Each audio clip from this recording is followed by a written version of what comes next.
Bienvenidos al segundo bloque de Tucumán con Todo. Le damos continuidad a la noticia y en este caso voy a comentarles que me encuentro en el living a punto de realizar una entrevista muy importante para que los tucumanos podamos conocer más a fondo el rol que cumple en nuestra provincia la Dirección Provincial de Aeronáutica dependiente del CIPROSA. Para hablar de este tema y para meternos en esta materia vamos a darle la bienvenida al doctor Mario Augusto Nieva. Doctor, buenos días. Buenos días. Un placer tenerlo.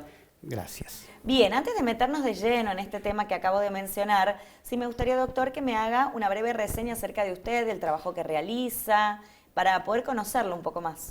Bueno, yo soy médico aeroevacuador, en la cual trabajo en la Dirección de Aeronáutica, trasladando a los pacientes sobre todo las evacuaciones médicas de alta montaña.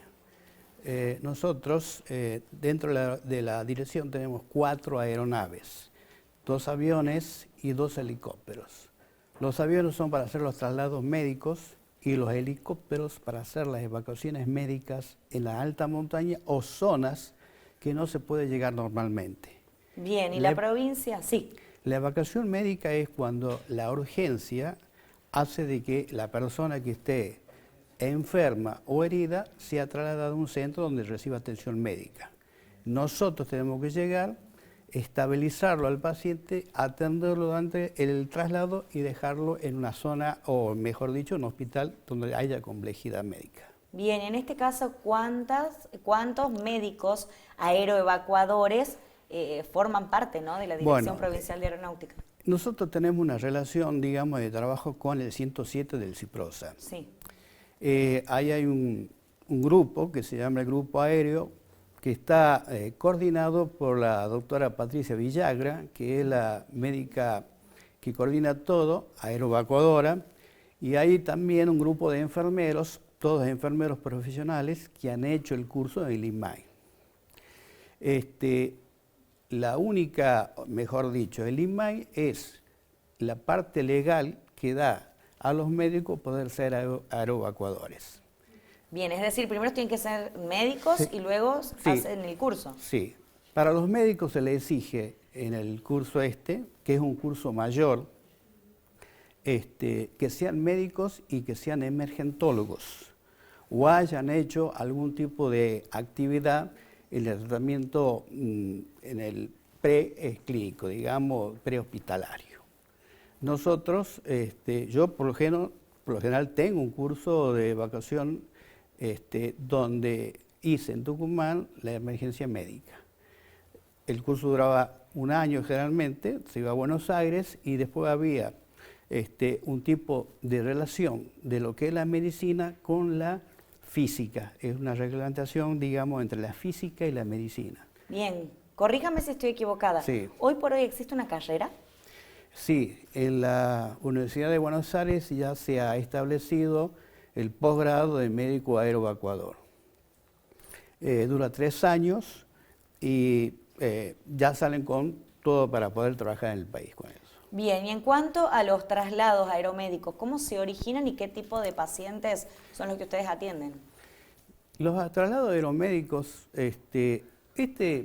la Dirección Provincial de Aeronáutica da un servicio médico-social. Los traslados generalmente se hacen de hospital a hospital. De los 4 cabeceras que hay en Tucumán, que son Padilla, Centro de Salud, Maternidad y Niños, a Buenos Aires generalmente van al Garrahan, al Hospital de Clínicas y algunos al Hospital Italiano. ¿Cómo se origina esto? Cuando el paciente está internado en un hospital público, en una patología que se va complicando o necesita una atención de mayor complejidad, la médica tratante o el médico tratante le comunica a la dirección se comunica con la jefa del Servicio Social de CIPROSA, que es Gladys Martínez, y ella dispara, digamos, todo el proceso para hacer el traslado. El traslado médico se diferencia de la evacuación médica en que en el traslado hay un tiempo prudencial. No digo que algunas veces salen urgencias también, ¿no? Pero generalmente uno puede ir a donde esté internado el paciente, ver la historia clínica, hablar con el médico tratante y de acuerdo a la situación, está de acuerdo en hacer el traslado del paciente. Generalmente tiene que haber una intuición también, porque no todo paciente que está con un problema puede ser trasladado en el momento. Bien. ¿Qué criterios utilizan para saber si es que sí o no? Sí, hay una serie de criterios que se estudia el INMAI eso, bien, de que en base a la experiencia que tienen ellos en lo que se ha hecho generalmente, hay ciertas patologías que no se puede trasladar. Por ejemplo, un traumatismo encefalocraniano grave con desviación de la línea media, un infarto agudo de miocardio que tenga unos días de evolución, cirugías abdominales recientes, por el tema de que, como le había comentado, que se asocia la física con la medicina, porque esto tiene mucho que ver con leyes físicas. La presión y todo eso en el aire. Efectivamente. A medida que nosotros ascendemos, la presión del oxígeno disminuye y eso involucra muchos factores.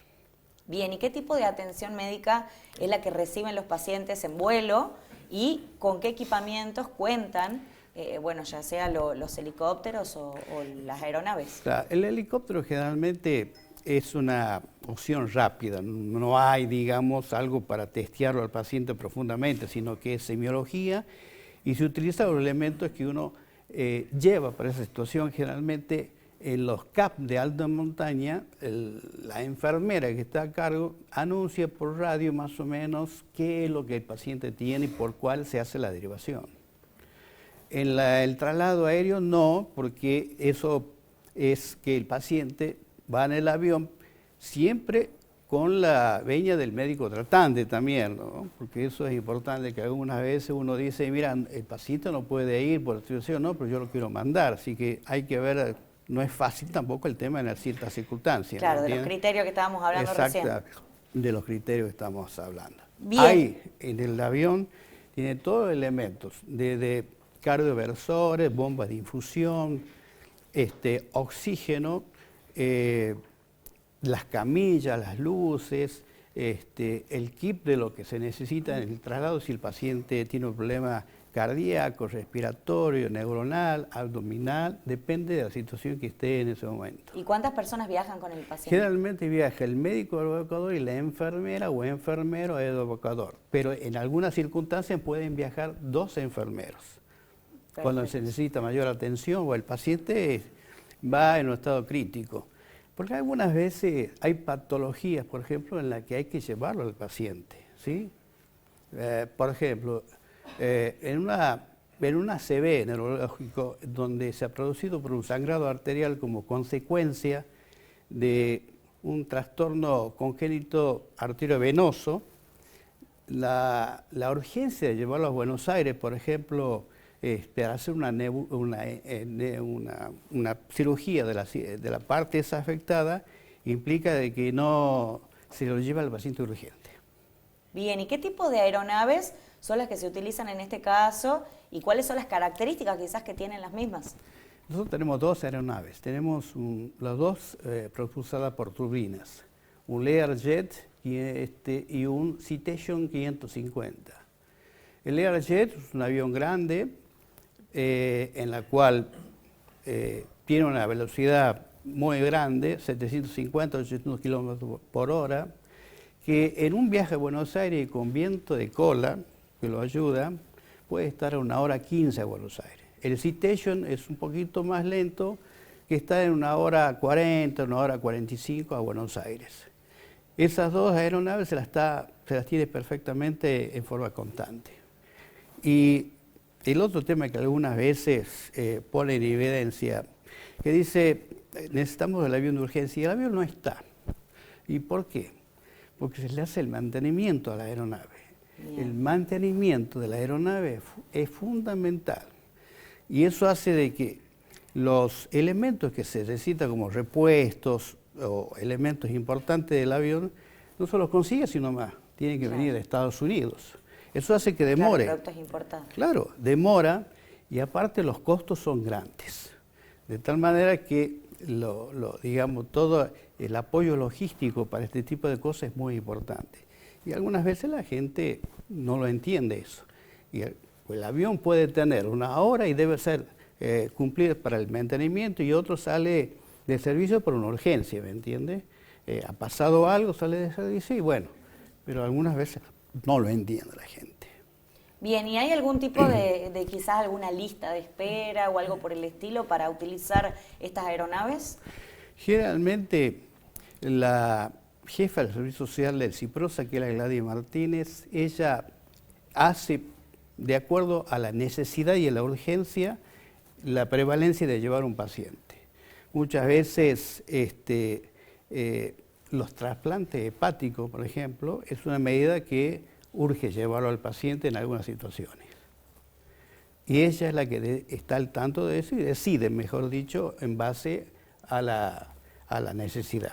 Bien, en este caso ya como última pregunta, ¿cómo se evalúa la efectividad y la calidad de los vuelos sanitarios y también, bueno, y qué criterios se utilizan para esto también?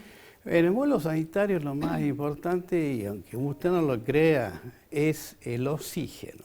El oxígeno. Los accidentes que hubo antes de que se regule todo esto, porque esto se empezó a regular a partir del año 2004, por una serie de accidentes, por eso sale el tema de los médicos aeroevacuadores, los enfermeros, claro, porque hubo casos en que hubo traslados que han quedado sin oxígeno en el vuelo. Los casos que han muerto pacientes como consecuencia de eso, hace de que cuando se hace este curso se tenga hay que observar muy bien el tema este. Y el otro tema que hay que tener mucho cuidado es la preparación del paciente. ¿Y eso cómo es?